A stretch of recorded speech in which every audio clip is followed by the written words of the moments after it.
Temos hoje dois grandes nomes do direito ambiental brasileiro que nos honram com as suas presenças.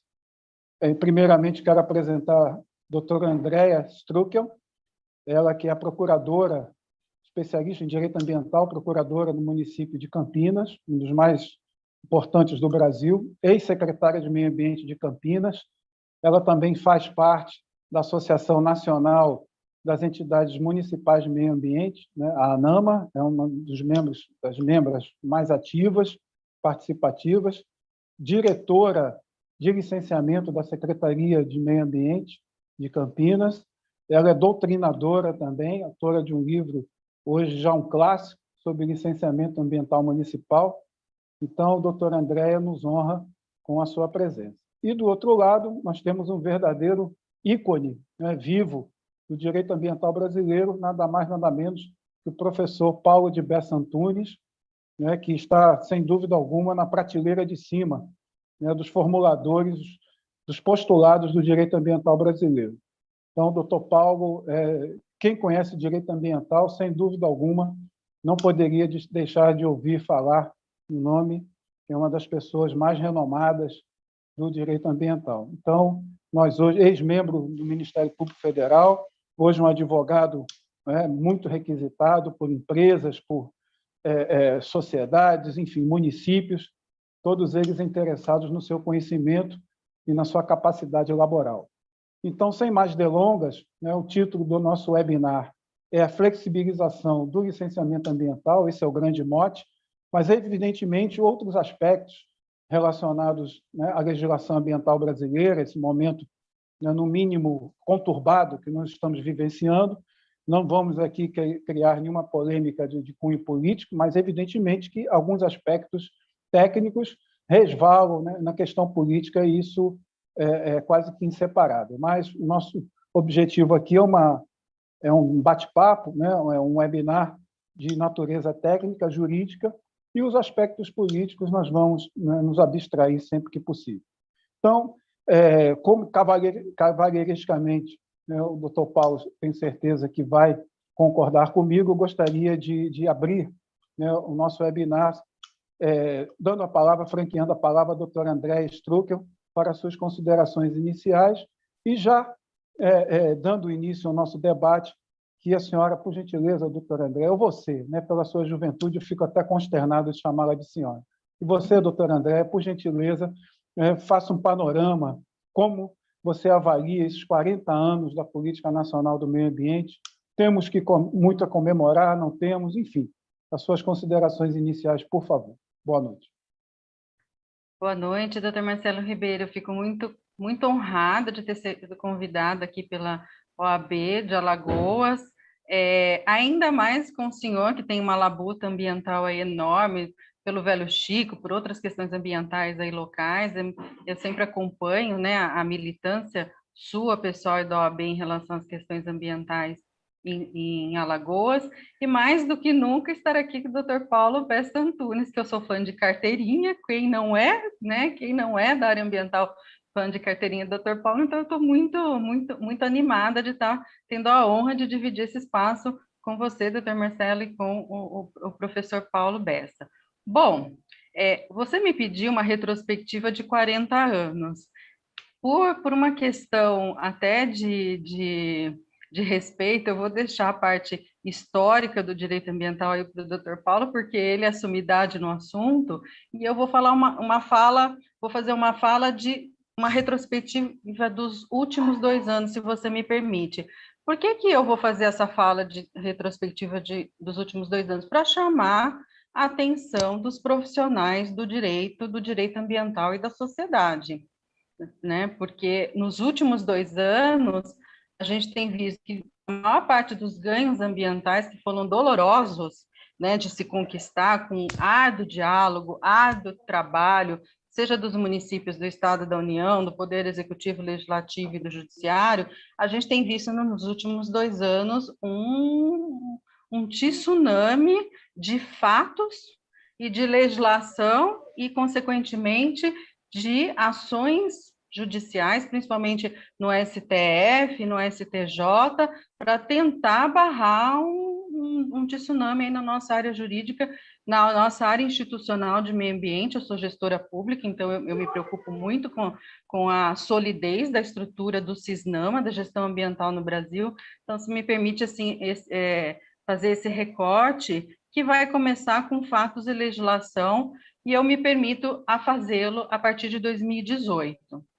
Em 2018, quando começou a campanha presidencial, né, para o Poder Executivo, né, para o Presidente da República, nós tínhamos aí uma plataforma, né, nós tínhamos aí dois grandes candidatos, o vencedor, né, tinha uma plataforma política muito clara em relação à questão ambiental do Brasil.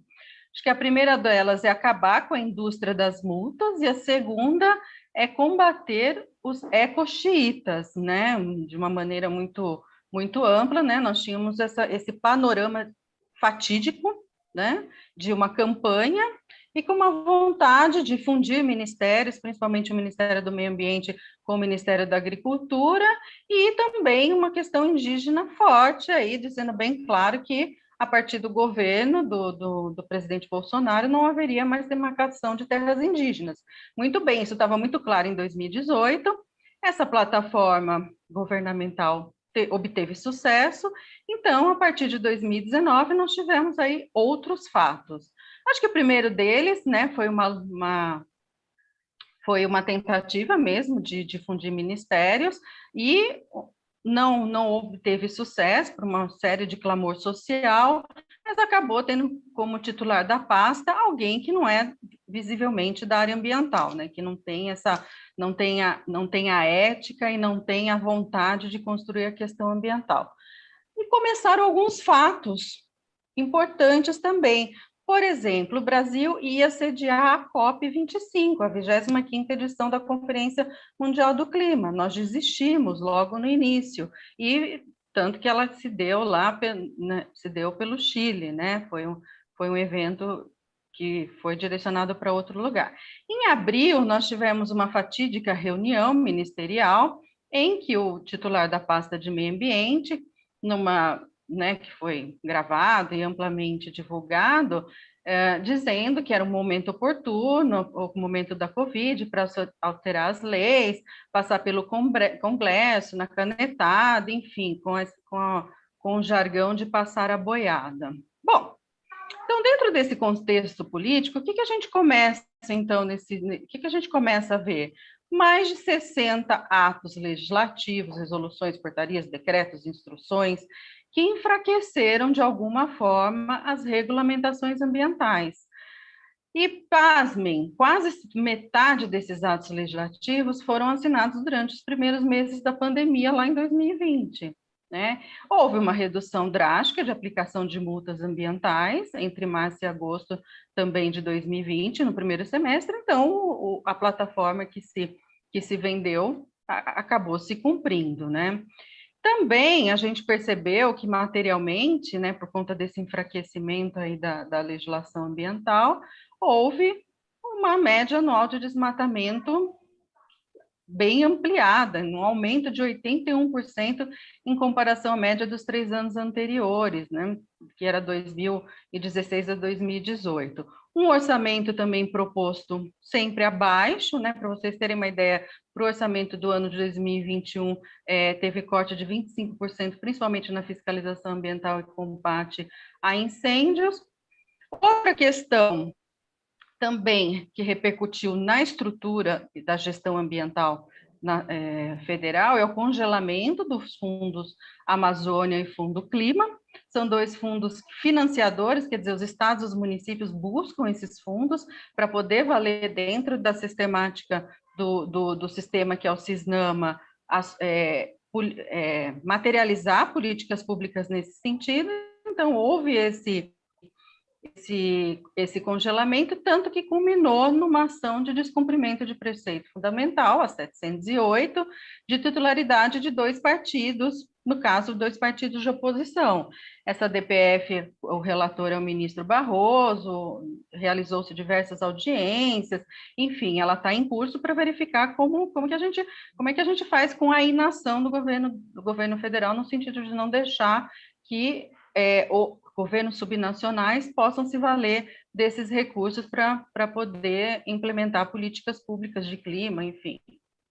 E também, né, pragmaticamente, né, houveram várias exonerações e substituições de equipe técnica por equipe, digamos assim, ou militarizada ou da polícia, sem muito critério técnico. Acho que o ícone da maior demissão que a gente pode se lembrar aqui em agosto foi a demissão do Ricardo Galvão, né? Ele estava no comando do INPE, quer dizer, o INPE estava retratando a questão dos desmatamentos na época e demitiu-se o carteiro, né? Aquele que dá notícia, e não se demitiu quem tá ajudando na Amazônia ou tentando reverter essa política. Então, aí deram-se grandes números de exonerações, que eu não vou citar uma a uma, eu destaquei aqui no INPE. Em relação à questão da estrutura do meio ambiente, também nós tivemos uma medida provisória de 1970, ela foi convertida numa lei federal, lá em 2019, a 13844, e transfere faz um remanejamento de órgãos que trabalham com a questão ambiental. Por exemplo, o Serviço Florestal Brasileiro foi para o Ministério da Agricultura, Pecuária e Abastecimento. A Fundação Nacional do Índio, a FUNAI, a competência, as ações relacionadas à fundação foi para o Instituto Nacional de Colonização e Reforma Agrária, o famoso INCRA. Enfim, e aí com essa política também de não delimitação e não demarcação de terras indígenas e quilombolas. E os conselhos municipais, que é o braço da sociedade em relação aos governos, né? Quem trabalha no município sabe como os condemas são importantes, quem trabalha no estado sabe como os conselhos são importantes, e ninguém deixa de reconhecer que um braço forte do Cisnama era o CONAMA, né? O CONAMA sempre teve uma atuação muito forte, inclusive em termos de legislação. Houve a extinção de vários conselhos, né?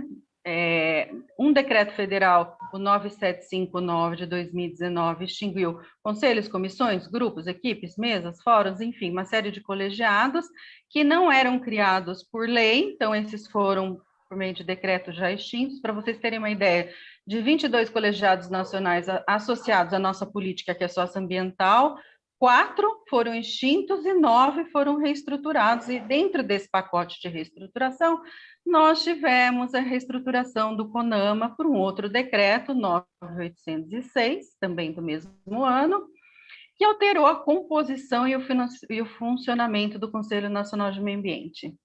As novas regras de escolha se deram por sorteio da sociedade civil, por exemplo. Parecia um bingo, né, as escolhas da sociedade civil. A duração do mandato foi reduzida pela metade, acabou ficando 1 ano. A composição foi reduzida de 100 membros para 23 membros. A sociedade civil, de 22 membros, passou para 4.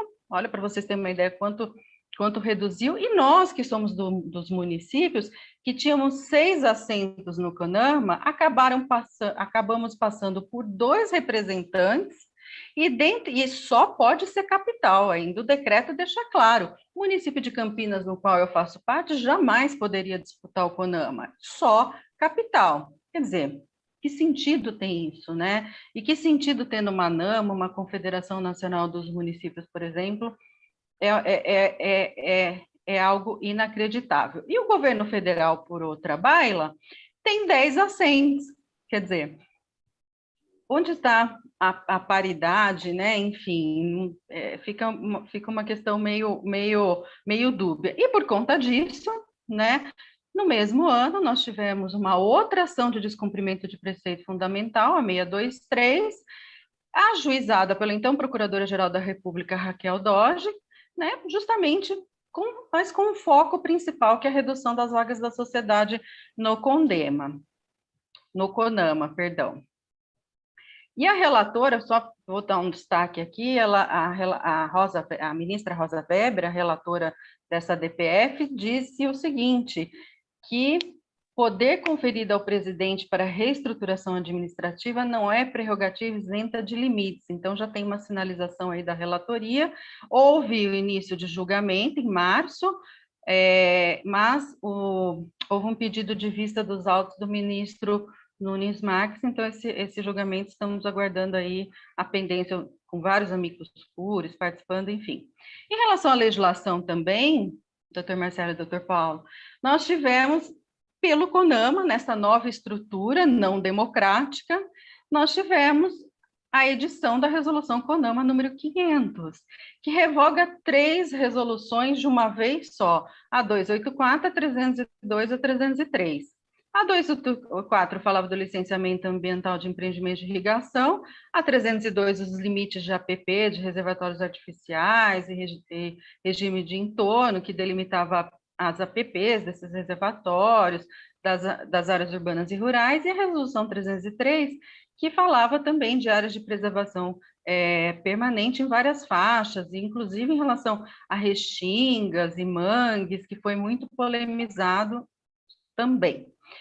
E por conta disso, mais uma vez a questão sendo judicializada através da DPF 747, a DPF 748 e 749, as 3 ações também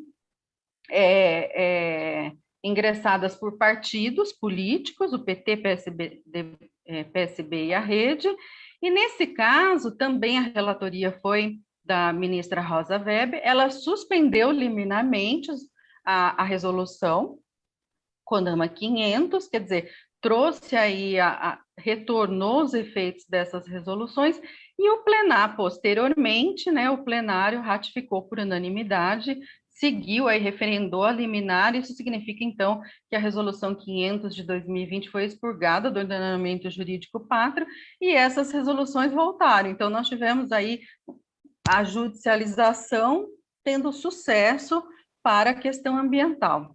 E por último, para não me alongar muito, e eu acho que a cereja do bolo, principalmente para quem tem uma plataforma municipalista, é o PL 3729, que não obstante não seja de autoria do Poder Executivo Federal, ela é de autoria do Legislativo, ela tem esse tom, né, da flexibilização, que é o tema que a gente veio discutir hoje, da flexibilização da passagem de boiada, da abertura de portas e do enfraquecimento da gestão ambiental. Tem muitos recortes a serem feitos ao PL 3729. Eu vou me permitir aqui fazer um recorte municipalista. Entendo que um dos pontos que a gente precisa observar no PL 3729 é a retirada da oitiva dos municípios no licenciamento ambiental de empreendimentos que se dão no seu território.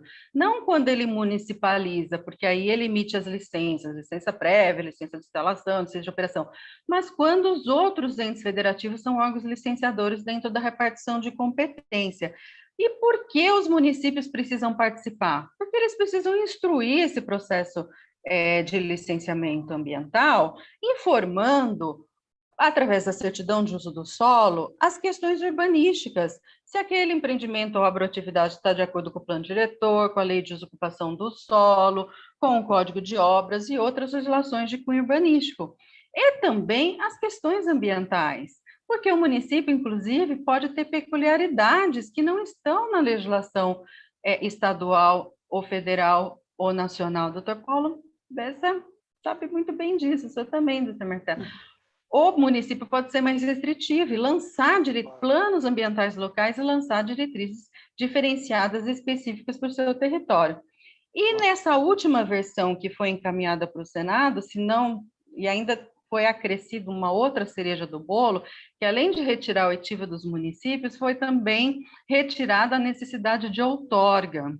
Eu sou do estado de São Paulo, a gente passou por uma crise hídrica aqui em 2014, alarmante. Como assim retirar a outorga de uso do solo do processo de licenciamento ambiental? Então, é um ponto que nos faz chamar atenção. Recursos hídricos, doutora, outorga dos recursos hídricos. Obrigada, doutor Marcelo. E está no artigo 16 dessa versão do projeto de lei que está no Senado, a outorga dos recursos hídricos. Obrigada pela correção. Exatamente. Como assim retirar os estudos das águas no licenciamento ambiental? E outro ponto do PL também que nos chama a atenção é que sequer uma cópia do estudo de impacto ambiental, seu relatório RIMA, vai ser remetido aos municípios. Nós, gestores municipais, vamos ficar cegos em relação a empreendimentos licenciados pelo Estado e pela União. Também, um outro ponto que eu particularmente gostaria de chamar a atenção é um artigo específico que fala da licença ambiental integrada. A gente faz até uma menção ao artigo 12 desse PL, que vai ter que combinar com os russos. Por que eu digo isso? Porque um dos itens da licença ambiental urbanística e ambiental integrada, o que é importante integrar, acho que são duas agendas que podem se integrar no licenciamento ambiental, mas quando se fala em parcelamento do solo, por exemplo, no estado de São Paulo, quem licencia parcelamento do solo é o Estado. Esse não faz parte do pacote de municipalização do licenciamento ambiental. Então, como vai se unir essas licenças? Não é possível. Então, como é que combina Estado e município? Me parece que quem redigiu esse artigo não tem ciência de como se dá o processo de licenciamento ambiental dessas tipologias. E, por último, é um outro ponto que segue a linha do desmonte do CONAMA, é o controle social do licenciamento. A gente percebe que no PL sequer aparece a palavra conselho, nem nacional, nem estadual e nem municipal. Os conselhos foram alijados também do processo de leitura comunitária de um instrumento de controle que é o licenciamento ambiental. O PL, de fato, fala em participação pública, ele deixa claro algumas e participação da sociedade como diretriz, mas, quando ele alude à participação pública, ele fala em consulta, em tomada de subsídios, em reunião participativa, em audiência, em consulta livre e prévia, enfim. Mas ele não fala mais dos conselhos. E como fica essa praxis que já existe nos municípios, que é a oitiva dos conselhos municipais, nos estados, que é a oitiva dos conselhos estaduais? Como fica? Vão ser completamente retirados desse processo? Porque a lei, o PL, quer trazer normas gerais. É muito salutar que nós tenhamos normas gerais de licenciamento ambiental, mas nessa linha de retirada dos mecanismos de gestão democrática e participativa, em sede de licenciamento ambiental, eu não sei se é um bom caminho. Me desculpa se aqui ter feito um recorte tão negativo e um recorte tão alarmante, mas eu vim muito estimulada para chamar a atenção de alguns pontos da comunidade jurídica, né, em relação a principalmente ao PL 3729, que tem outras questões, como licenciamento por adesão e compromisso, autodeclaratório, tem uma série de críticas que a comunidade jurídica pode fazer, mas me permiti aqui fazer o recorte municipalista, né, no qual eu estou mais engajada. Não vou falar mais, vou ouvir aqui com muito gosto o Dr. Paulo Bessa Antunes e fico aqui à disposição para a gente poder dialogar e debater a respeito desses assuntos. Dr. Marcelo. Perfeito, doutora Andréia. Eu não acho que o seu ponto de vista seja alarmista, não. Eu acho que ele foi muito realista, né? Ele foi muito pragmático e foi consentâneo a muito do que eu penso. Praticamente eu corroboro ipsis verbis, né, na íntegra, as suas reflexões. Mas ouçamos agora, né, o nosso mestre, doutor Paulo de Bessa Antunes, para que nós possamos estabelecer, a partir do ponto de vista dele, um debate que possamos aprofundar mais algumas questões que você muito bem colocou, como a licença, né, por adesão e compromisso, essa licença única, né, que é a LAU, licença ambiental única, a possibilidade do licenciamento deixar de ser trifásico para ser binário, enfim, ou bifásico. E tem muitos aspectos também, como o CAR, como garantidor, né, do licenciamento agropecuário. tem muito assunto para pouco tempo. Então, eu gostaria, doutor Paulo, por gentileza, suas considerações iniciais e como o senhor enxerga como o atual momento, né, jurídico-ambiental brasileiro. Por favor, doutor Paulo. Doutor Marcelo, Andréia, doutor Marcelo, eu quero agradecer aqui a possibilidade de participar dessa Semana do Meio Ambiente promovida pela nossa Ordem do Estado de Alagoas. O Estado de Alagoas tem uma tradição de ser um Estado irredento, afinal de contas, aí foi Palmares, então a gente não pode jamais esquecer essa tradição local. E acho que esse tema do debate, e também, assim, foi falado aí um monte de coisa sobre mim que eu peço que quem estiver acompanhando tire aí 30% ou 40%, ou talvez até mais, e vamos tentar desenvolver um pouco aqui o nosso tema a partir do que a doutora Andréia falou, que eu achei que ela fez uma colocação muito apropriada sobre isso tudo. O momento que nós estamos vivendo aí, quando se trata de questões de meio ambiente. E eu acho assim, primeiro, eu até fiquei um pouco preocupado com esse tema, com o nome desse nosso seminário, dessa nossa reuniãozinha aqui, como flexibilização do licenciamento ambiental. Eu assim, eu fico muito com o pé para trás com essa designação, porque o que acontece? Todas as pessoas que trabalham nas questões de meio ambiente há muito tempo, e aí, quer dizer, eu tenho uma questão prévia ainda, que é o seguinte: eu acho que, infelizmente, o direito ambiental brasileiro ele está entrando num caminho de reduzir a discussão ambiental a licenciamento ambiental. Eu acho isso péssimo, acho uma coisa horrorosa.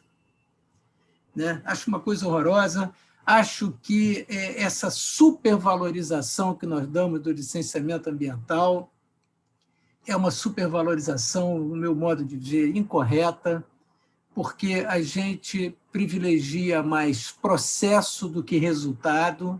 Eu acho que a gente tem que privilegiar mais os resultados ambientais e não propriamente os processos, como se faz. Então, eu acho que essa é uma questão que a gente precisa ter claro, que direito ambiental é mais do que licenciamento ambiental. É muito mais amplo do que meramente o licenciamento ambiental, que nós não podemos esquecer jamais que, nos termos do artigo 9º da Lei 6.938, a famosa Política Nacional do Meio Ambiente, é um mero instrumento dessa política. E o que acontece é que o licenciamento ambiental está virando um fim em si mesmo. Então, acho que aí é uma coisa que a gente precisa ter um certo cuidado. E essa expressão flexibilização do licenciamento ambiental, ela é uma expressão dúbia, ela é uma expressão perigosa, e é uma expressão que a gente tem que ter muito cuidado em usar. Porque, veja, todos nós que trabalhamos com licenciamento ambiental há muitos anos, eu também fui chefe da assessoria jurídica da Secretaria de Estado do Meio Ambiente do Rio de Janeiro, portanto, tenho essa experiência de trabalhar em órgão ambiental, e, aliás, devo dizer aqui publicamente que, para mim, foram 3 ou 4 anos que eu passei lá. Foi um momento decisivo na minha compreensão das questões de direito ambiental, acho que foi muito importante isso para mim, não é? Mas, normalmente, essa expressão dúbia, flexibilização do licenciamento ambiental, ela tem leituras diferentes. A leitura de boa-fé, que é a que nós fazemos, é a leitura no sentido de ser um sistema menos burocrático, ser um sistema mais preocupado com a finalidade do que propriamente com o meio, que a gente tenha a capacidade de ter que valorizar os estudos técnicos, valorizar as questões técnicas, valorizar as questões propriamente ambientais e buscar soluções que consigam minimamente compatibilizar um grau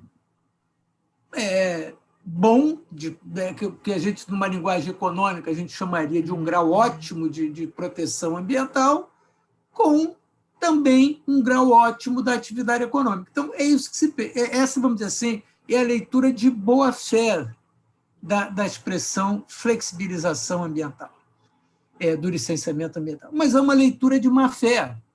E essa leitura de má-fé, ela confunde tirar essas amarras burocráticas, esses pesos, com uma espécie de um habeas corpus preventivo para qualquer tipo de barbaridade ambiental. Então, isso aí, por isso é que nós temos que ter muito cuidado com essa expressão, né? Debate com esse tema, então, nós temos que ter cuidado com isso.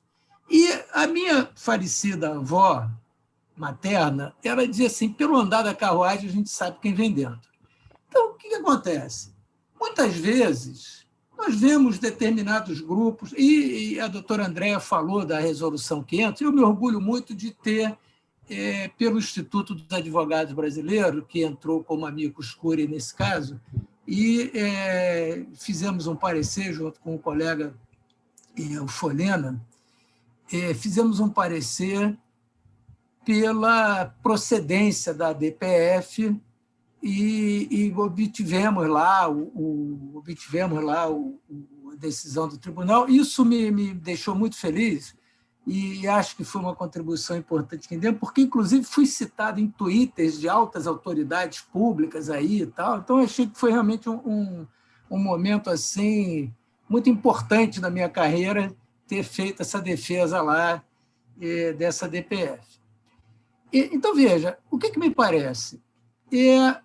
Nós estamos vivendo um momento, já que me foi pedido no começo dessa nossa reuniãozinha aqui, me foi pedido que falasse um pouco sobre o histórico da política nacional do meio ambiente, e realmente vem a calhar, como diriam os portugueses. Por que vem a calhar? Porque, de fato, no ano 2021, nós estamos implementando uma política ambiental no Brasil que pretende voltar à década de 70, antes da Conferência das Nações Unidas para o Meio Ambiente Humano, realizada em Estocolmo. O Brasil teve uma participação nessa conferência, foi uma participação julgada naquele momento, uma participação inadequada, porque o Brasil defendia uma política que já havia surgido no governo Vargas, um famoso discurso que ele fez, chamado Marcha para o Oeste, e essa política da Marcha para o Oeste ela consistia, basicamente, em ocupar a Amazônia, e se dizia na época, era uma terra sem homens para homens sem terra. Então, era pegar a população do Nordeste, levar para a Amazônia, seria uma maneira, então, de integrar para não entregar, era o que se dizia na época, cortando com grandes rodovias.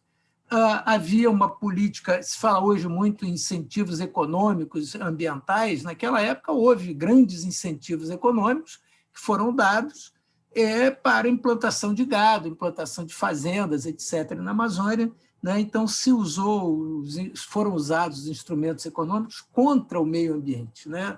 E foram usados com êxito, foram usados com muita precisão. O governo brasileiro de então foi a essa Conferência das Nações Unidas para o Meio Ambiente e sustentou a tese, já naquela época inadequada, de que a maior poluição era a poluição da pobreza e a poluição da miséria, e que, na verdade, poluição era desenvolvimento, e, portanto, a poluição que o Brasil fazia era uma poluição que tinha a ver com desenvolvimento.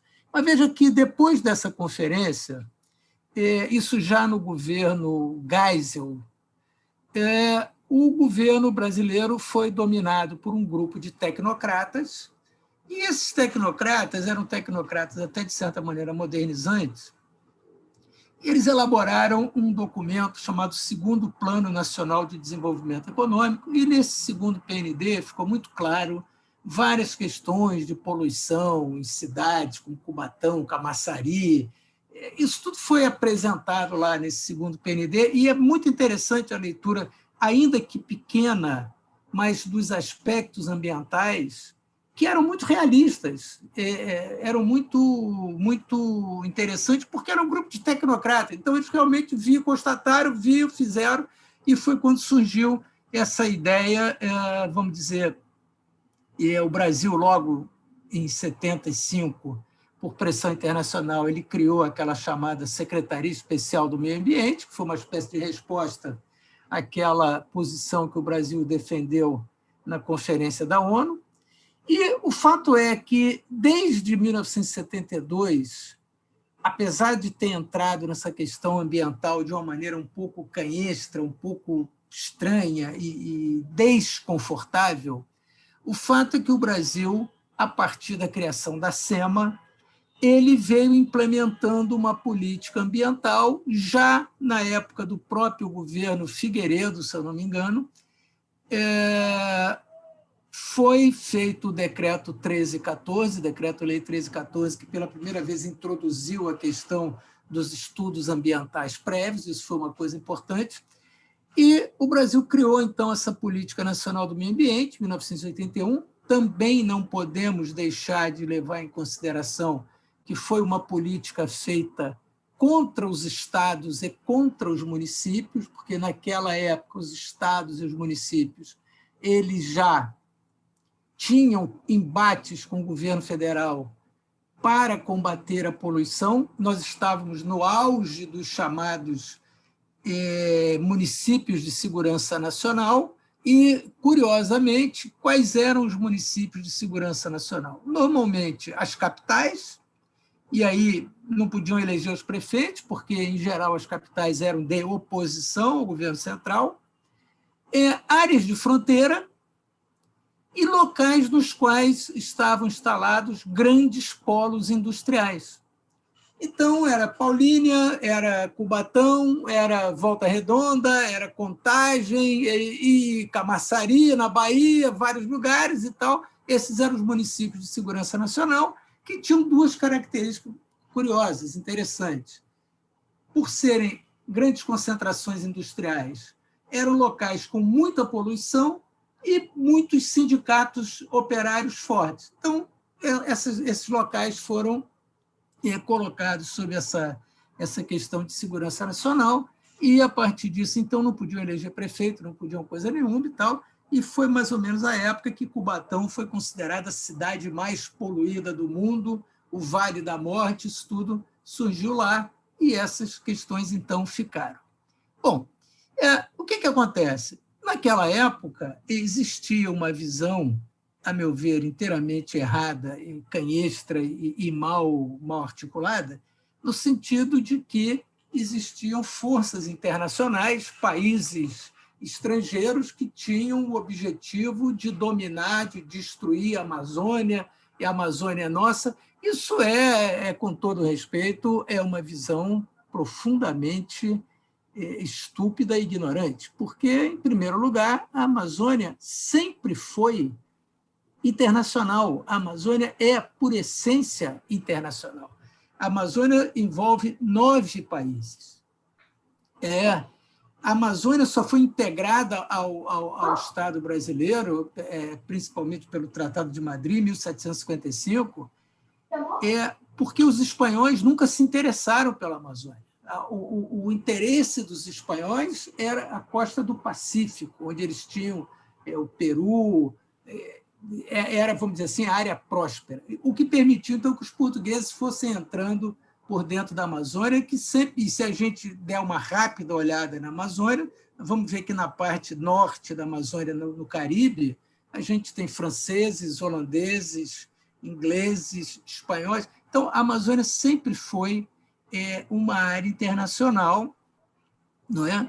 E os diversos tratados que foram feitos sobre a Amazônia e sobre os recursos naturais, eles sempre consideraram que todos os países, cada país, tem o direito soberano sobre os seus recursos naturais. Aí nós precisamos voltar na história para entender por que isso foi dessa maneira.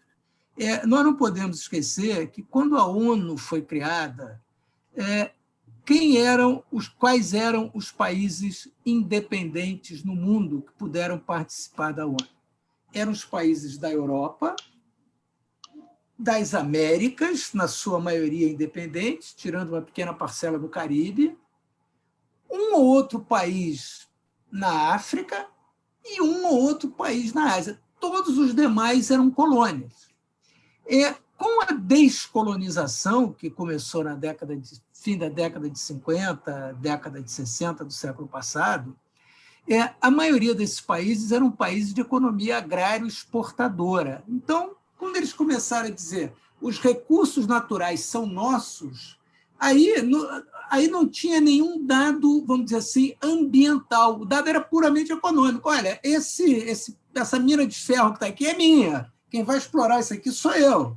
Essa floresta que está aqui é minha. Quem vai explorar isso aqui sou eu. Ao longo do tempo, houve uma mudança nessa compreensão do que seriam os recursos naturais como de cada país. Mas o fato é que não há nenhum tratado internacional que o Brasil tenha assinado que ele tenha dito o seguinte: olha, eu abro mão da minha soberania, vocês podem vir para cá e fazer o que vocês quiserem. Não tem um documento que o governo brasileiro, em época nenhuma, assinou sobre isso.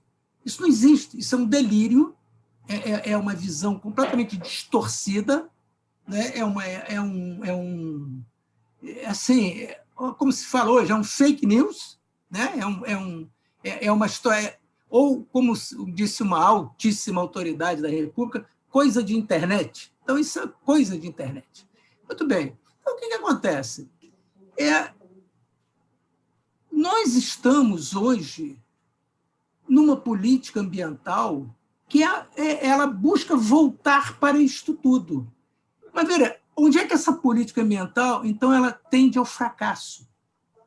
Porque na década de 70, nós vivíamos sob um regime ditatorial. Ainda que nós possamos ter viúvas dessa época, o fato é que hoje nós não estamos mais num regime ditatorial. E aquela questão de meio ambiente que, na década de 70, na Conferência da ONU de Estocolmo, foi apenas uma chefe de Estado, fora dos chefes de Estado da Suécia, que era o país que convocou, e foi a primeira-ministra Indira Gandhi da Índia. 20 anos depois, em 1992, no Rio de Janeiro, vieram todos os chefes de Estado do mundo. Então, a questão ambiental, que era uma nota de pé de página dentro da preocupação da ONU, se transformou numa questão fundamental. Então, o que acontece? Na década de 70, nós tínhamos a ditadura e a questão ambiental não interessava a ninguém. Em 2021, apesar das viúvas, nós não temos uma ditadura e a questão ambiental está na ordem do dia. Essas chamadas ONGs, né, os maconheiros que não foram à palestra, essas ONGs, elas participam do Conselho Econômico e Social da Organização das Nações Unidas, que reconhece a essas ONGs o direito à voz nas convenções internacionais. Esses grupos indígenas, que naquela época não tinham uma proteção legal, hoje eles têm uma proteção legal da Convenção 169 da OIT, que o Brasil assinou. O Brasil assinou essa convenção. Então, ou ele cumpre a convenção, ou ele denuncia a convenção. O que ele não pode é achar que a convenção não existe. A convenção está aí. Então, veja, há uma mudança total entre esses dois períodos. Mas se pretende voltar àquilo. Quando a gente lê a Bíblia, e aquele famoso episódio de Sodoma e Gomorra, o que está dito lá? Quem olha para trás vira estátua de sal. Então, nós não temos como olhar para trás, querer voltar àquele tempo, porque nós vamos virar a estátua de sal. Aquele tempo acabou. Ele não volta mais. Né? E esse, me parece, ser o grande drama que a gente vive hoje em dia, e principalmente dos setores mais atrasados da economia brasileira. Porque, veja, a economia brasileira hoje, lamentavelmente, para nosso, vamos dizer, é ruim para o país, mas o Brasil não conseguiu ultrapassar economicamente aquela condição ainda de uma economia exportadora de produtos primários. O Brasil ainda é uma economia basicamente exportadora de produtos primários. Aí, no seu comércio internacional, que é muito pequeno o comércio internacional do Brasil. O Brasil tem poucas relações internacionais. Então, o que acontece? Essa economia exportadora de produtos primários, ela, queira ou não, ela está submetida às vontades, às injunções, caprichos, né? Aos riscos dos seus mercados consumidores. E esses mercados consumidores, seja por motivo de competição, seja pelo que for, eles têm uma preocupação ambiental. Então, o que nós vemos hoje, com toda clareza? Os setores mais modernos da economia brasileira, eles entendem isto e eles dizem: proteja o meio ambiente e não massacre índios, porque senão você vai ter problema aqui comigo. Isso está claro. Isso está claro. Nós vemos os setores modernos, por exemplo, do agronegócio, eles entendem isso. Eles percebem isso. Né?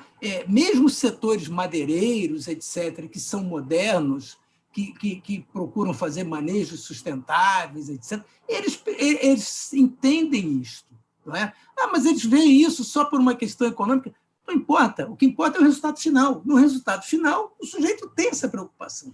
Então, o que me parece, o Andréa e Marcelo, e nossos pacientes, amigos que estão no YouTube vendo eu dizer esse monte de bobagem aqui. O que acontece? Se a gente não tiver clareza disto, nós vamos ficar numa posição muito complicada. Porque, veja, primeiro, eu sempre fui contra esses projetos de licenciamento ambiental que estão lá. Por quê? Porque, para mim, eles pecam por uma questão básica. Se eles se pretendem ser leis gerais de licenciamento ambiental, eles não podem descer a essas minúcias que eles descem e que tiram inteiramente a autonomia dos entes locais para, a partir de determinadas diretrizes, criarem as suas regras, né? Diretrizes claras. O que a gente precisa entender, vamos dizer assim, o que são as políticas modernas, como a União Europeia, por exemplo, como é que ela pensa essa questão da descentralização, não é? É aquilo que se chama de princípio da subsidiariedade. Então, aquele ente federal que sempre o menor nível, sempre a menor escala, que tenha capacidade de enfrentar aquele problema, este é o ente competente. Por quê? É quem está mais perto, é quem está mais próximo. Então, essa é a política geral. É claro que o federalismo brasileiro de 3 níveis, né, ele é muito desigual. Eu tenho um município, por exemplo, vou citar aqui assim, Porto Alegre, que é uma cidade bem estruturada, uma cidade bem organizada, tem uma administração que pode melhorar. Eu tenho um município muito modesto que vive de fundo de participação dos municípios. É óbvio que isso tem que ser tratado de forma diferente.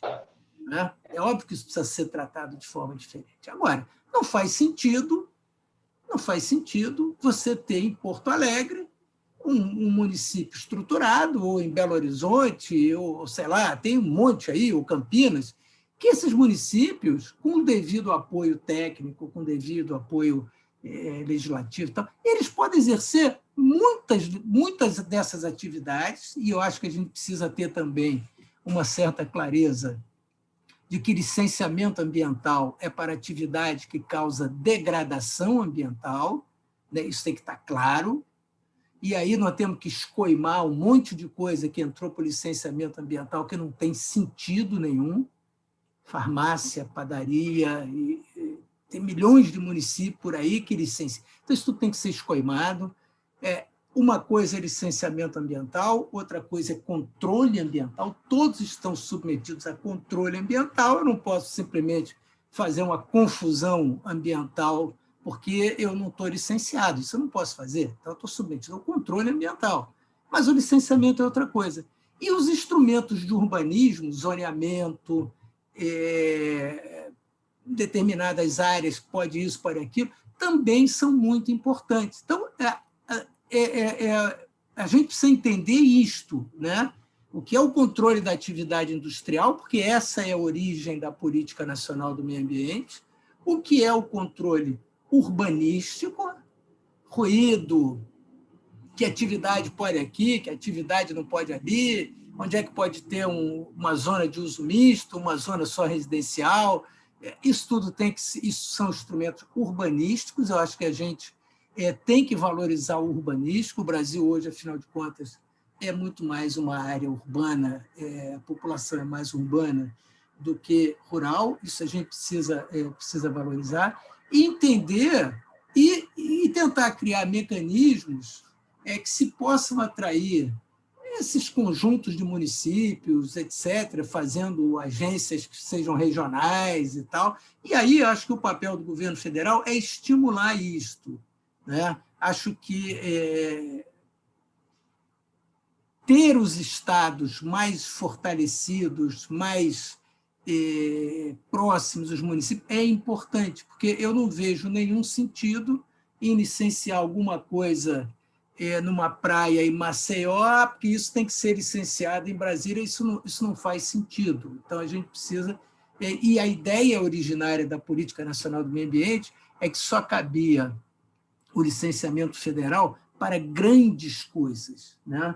E acho também que, como a Constituição ela diz que o significativo impacto ambiental passa por estudo prévio de impacto, e a Lei da Política Nacional do Meio Ambiente faz na atividade degradadora, não tem sentido dispensar coisas de licenciamento ambiental. Ou cabe ou não cabe. Se cabe o licenciamento ambiental, eu não posso dispensar. Não, porque essa é uma exigência da Constituição. Então, veja, quando diz assim, saneamento está dispensado de licenciamento ambiental, porque o saneamento é, em si, uma coisa boa, isso é uma pegadinha. Porque todo mundo concorda que você ter um cano de água e esgoto na sua rua é melhor do que você ter uma vala negra. Todo mundo está de acordo com isso. Mas quando eu tenho um cano captando esgoto, quando eu tenho um cano captando água, isso eu vou jogar em um determinado lugar, eu vou ter uma estação de tratamento, eu vou precisar licenciar essa estação, etc., etc., etc. Então, não é um dado que o saneamento, que embora seja uma coisa boa, ele, por ser boa, ele não precisa de licenciamento ambiental. É óbvio que ele precisa de licenciamento ambiental, porque eu posso coletar todo o esgoto de Maceió, por exemplo. Maceió está 100% de esgoto coletado, e pegar esse esgoto e jogar todo ele numa praia sem tratamento nenhum. Então, isso foi um bem ou isso foi um mal? É óbvio que eu coletar 100% do esgoto de qualquer cidade é um bem, mas a hora que eu vou jogar esse esgoto em algum lugar, isso tudo tem que passar por licenciamento, por essa coisa toda e tal. Então, veja, são essas pegadinhas que eu acho que a gente tem que estar muito atento. E aí nós voltamos àquela história que a minha falecida vozinha dizia, que pelo andar da carruagem a gente sabe quem vem dentro. Quando a gente começa a olhar muito quem é que está aplaudindo, a gente tem que pensar 2 vezes. Basta olhar quem é que está aplaudindo demais. Então, não, espera aí, vamos pensar de novo, porque pelo conjunto de ideias, pelo conjunto de coisas que a gente fez a vida inteira, a gente, às vezes, não pode estar do lado de um determinado tipo de pessoa. Então, tem que repensar tudo para ver o que está errado. Tá certo? Então, amigos, eu agradeço aí a paciência de todos, cumpri aqui rigorosamente o tempo que me foi assinalado pelo nosso gentil doutor Marcelo, e fico aqui à disposição de todos, se acharem conveniente. Muito obrigado. Conveniente doutor Paulo, primeiro, pela sua exposição brilhante, sua reflexão, que nos remete exatamente a pensar, né, essa questão da flexibilização como um vocábulo que remete a diversas leituras, como o senhor muito bem explicitou. Infelizmente, nós estipulamos como 1 hora, o tempo limite de debate, mas, face à riqueza, de tudo que foi dito até aqui, e também não quero, evidentemente, abusar da benevolência dos nossos palestrantes, eu vou pedir à doutora Andréia que, por gentileza, faça, evidentemente, uma reflexão em cima do que foi dito aqui e, posteriormente, eu passaria, então, ao doutor Paulo para as suas considerações finais, mas já com o compromisso de nós fazermos aí uma próxima live, um próximo webinar, para que nós possamos dar continuidade a um debate tão rico, em um momento tão vibrante, tão oportuno, de ter 2 pessoas da primeira linha, da prateleira de cima do direito ambiental, nos honrando hoje com esse webinar da Comissão de Meio Ambiente. E nós também, além de Comissão de Defesa do Meio Ambiente, nós também somos uma comissão de urbanismo.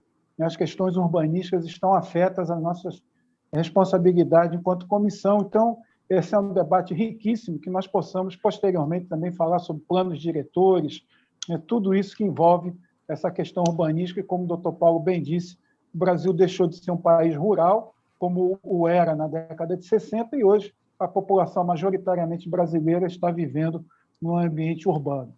Então, doutor Paulo, eu vou transferir agora a palavra para a doutora Andréia, para que ela possa, infelizmente, fazer suas considerações finais com relação ao que foi dito aqui, mas rogando ter o compromisso de vocês, se assim me permite chamá-los, para que nós possamos, em um outro momento, dar continuidade a um debate tão rico, e tão oportuno. Então, doutora Andréia, por gentileza, fique à vontade para fazer a sua exposição final e que nós possamos nos rever em breve, se Deus quiser. Doutora Andréia, por favor. Com certeza nos veremos, sim. Olha, o doutor Paulo de Bessa Antunes nos remeteu lá para a década de 70, que foi muito bom, doutor Paulo, que eu só me trouxe uma figura que eu não que eu vou trazer no nosso esforço histórico aqui, que é um biólogo, ele nem é jurista, ele é um biólogo, Paulo Nogueira Neto. Paulo, o senhor falou da SEMA, Paulo Nogueira Neto esteve à frente da SEMA e foi ele um dos atores principais da Constituição da Política Nacional de Meio Ambiente, no qual, lá no artigo 9º, elege o licenciamento ambiental como uma ferramenta, como um instrumento, de gestão.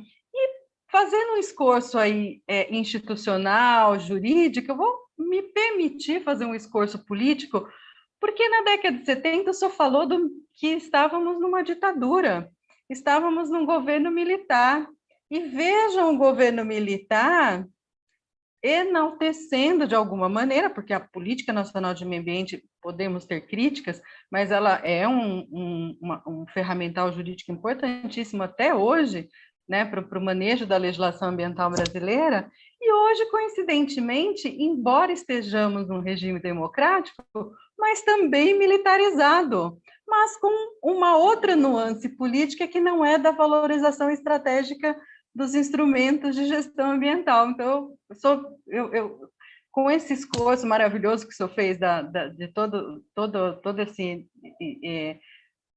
o andar da carruagem da gestão ambiental no Brasil, me chamou a atenção essa questão dos militares da década de 70 e de uma gestão que me parece aí privilegiar os militares novamente, mas talvez com uma visão menos estratégica de um Brasil que quer se desenvolver, né, com as premissas da sustentabilidade. Em relação ao PL 3729, o senhor falou uma coisa que me chamou muita atenção, sobre a questão da obra de saneamento, que, não obstante a sua importância, né, para a gente resolver as mazelas ambientais no país, ela também demanda licença, com mínimo de controle ambiental. Seu percurso, seu trajeto, qual é a área verde, enfim. E uma questão que me chama a atenção é que é importante simplificar, realmente ter uma legislação nacional sólida e simples, né, que seja manejada por todos os entes federativos, município, Estado e União. Mas simplificar não significa flexibilizar. Eu acho que são duas palavras diferentes. Para mim, simplificar significa dar eficiência, justamente separar o joio do trigo, como o senhor apontou. E qual é a mazela da outras, né, que não é nem um caráter municipalista? É justamente uma lei que se quer trazer regras gerais, em que se visa trazer regras gerais, traz mais regras de exceção, traz mais regras de dispensa do que regras de exceção, como é o caso aí citado pelo senhor. Então, são dois pontos aqui que eu gostaria de chamar a atenção, acho que fazer a homenagem ao Dr. Paulo, que faleceu, infelizmente, né, em 2019, mas que foi, na época dos militares, um precursor da Política Nacional de Meio Ambiente, e essa questão do não flexibilizar, mas sim simplificar, sim dar eficiência, celeridade, licenciar realmente aquilo que é degradação ambiental e não manejar o instrumento de licenciamento ambiental para outros fins que não o controle ambiental propriamente dito.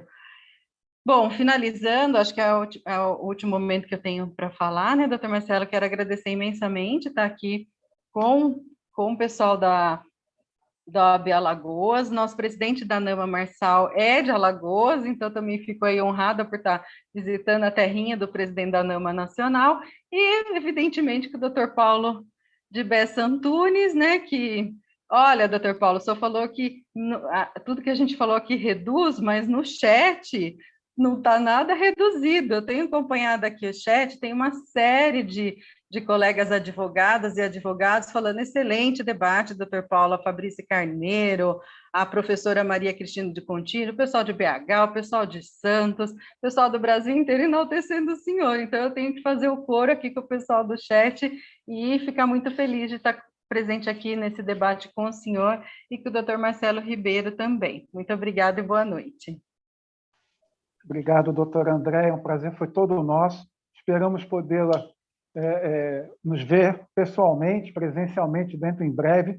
Sinta-se desde já convidada a vir aqui a Alagoas, né? Será um prazer recebê-lo aqui, nossas praias tão belas, né? Tão decantadas em prosa e verso. Então, sinta-se, por favor, convidada, intimada, mais do que convidada, intimada a vir aqui nos honrar e, quem sabe, a gente fazer um evento, um grande evento presencial. Inclusive, no ano passado, nós tivemos a oportunidade de fazer um debate, um pequeno webinar com o Dr. Fernando Acauí, que é presidente do Instituto Planeta Verde, e ele dizia do interesse em fazer aqui um encontro regional de direito ambiental aqui em Alagoas. Inclusive, já tinha combinado isso com a diretoria regional, cuja diretora é do estado da Paraíba. Então, infelizmente, a pandemia persiste, a vacinação em massa ainda é uma ilusão, infelizmente, né? Quem sabe, quiçá, no ano que vem, com todos vacinados, nós possamos, então, fazer esse reencontro, né, que é tão bom, tão calor humano, que é tão necessário e é fundamental. Então, doutor André, nós aqui, em nome da Comissão de Defesa do Meio Ambiente e Urbanística aqui da OAB de Alagoas, nós é que agradecemos o seu aceite, né, a possibilidade e prazer de ouvi-la, uma pessoa que eu admiro muito, mesmo à distância. E doutor Paulo, tudo que eu falei é absolutamente o retrato da verdade, eu não disse nada que não fosse espelhar essa verdade.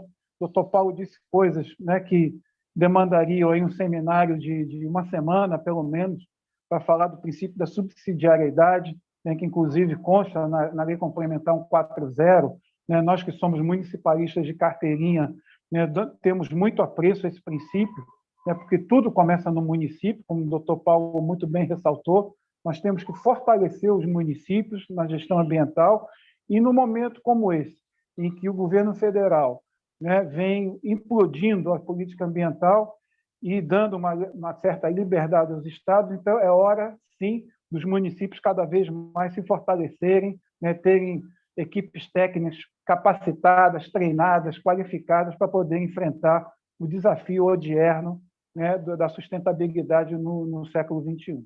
Então, doutor Paulo, sem mais delongas, nós já abusamos demais da sua generosidade.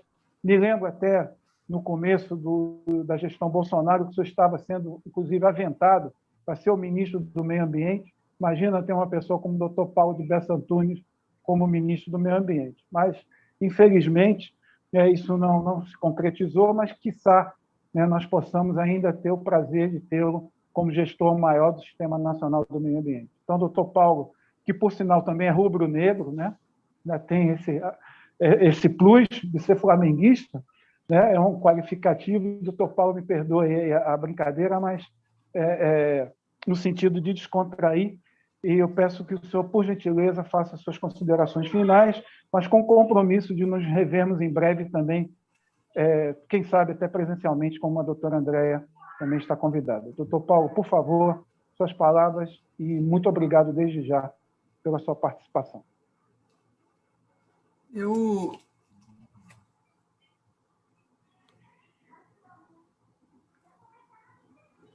agradeço aí o convite, foi bem interessante. Eu acho que a gente...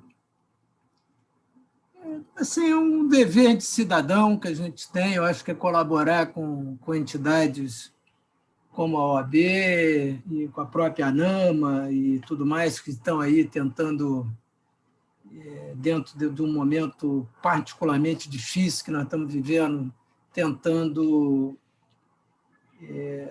assim, manter uma certa dignidade na sua atuação, manter compromissos que são compromissos importantes. Então, eu gostei muito desse debate, eu acho que foi um debate interessante.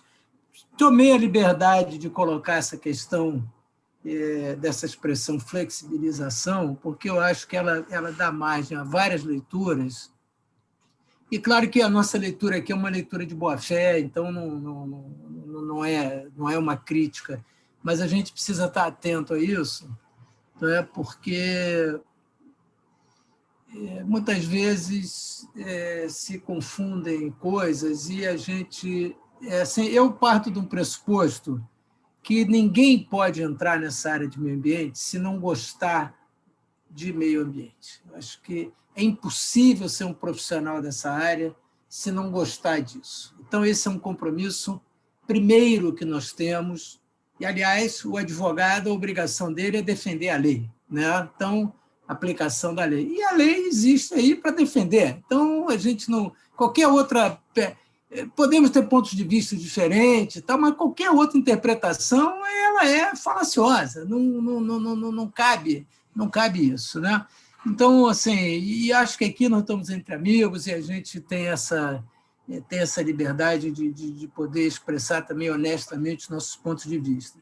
Eu agradeço, assim, me coloco à disposição sempre que necessitar, a gente podendo compatibilizar aí nossos horários e tal. Eu acho que isso é uma obrigação que a gente tem de conversar um pouco, trocar ideia, né? E acho que, principalmente, uma coisa que tem me preocupado muito eu trabalhei uma época com o Darcy Ribeiro, e o Darcy Ribeiro dizia o seguinte: Bessa, você tem mais futuro do que passado.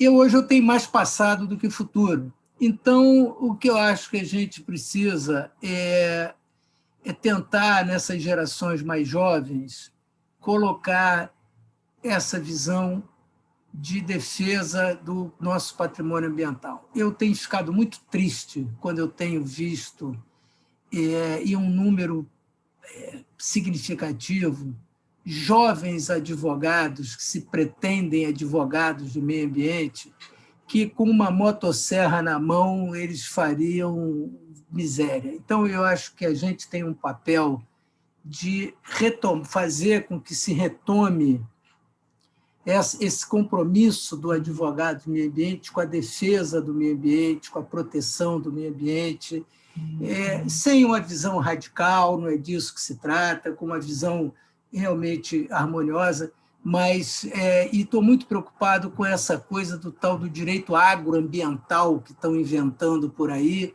que, com todo respeito, é uma maquiagem para defender, cortar o que a gente ainda tem em pé de madeira no Brasil, e eu não tenho direito de calar com relação a isso, pelo que eu tenho feito na minha vida e tudo, e assim não pretendo, quando passar esse período todo da nossa história, poder ter orgulho do que eu fiz durante ele. Então, só agradeço a vocês, e com relação a essa história do Ministério, eu não tenho a menor dúvida que eu não teria ficado 15 dias. Então, acho que foi tá muito bem entregue para o que se quer, tá certo? Então, é isso aí, agradeço e até uma próxima vez.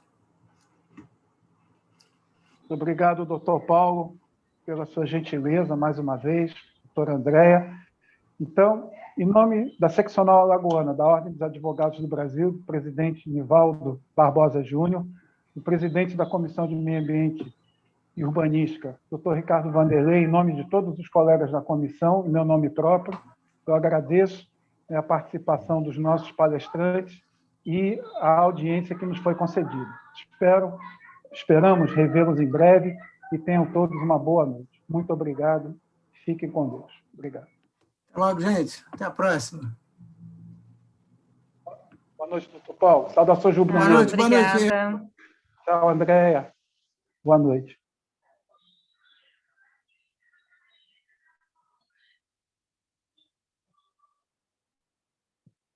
Doutor Marcelo, o Marçal mandou um abraço, viu? Um abração apertado para esse moreno índio.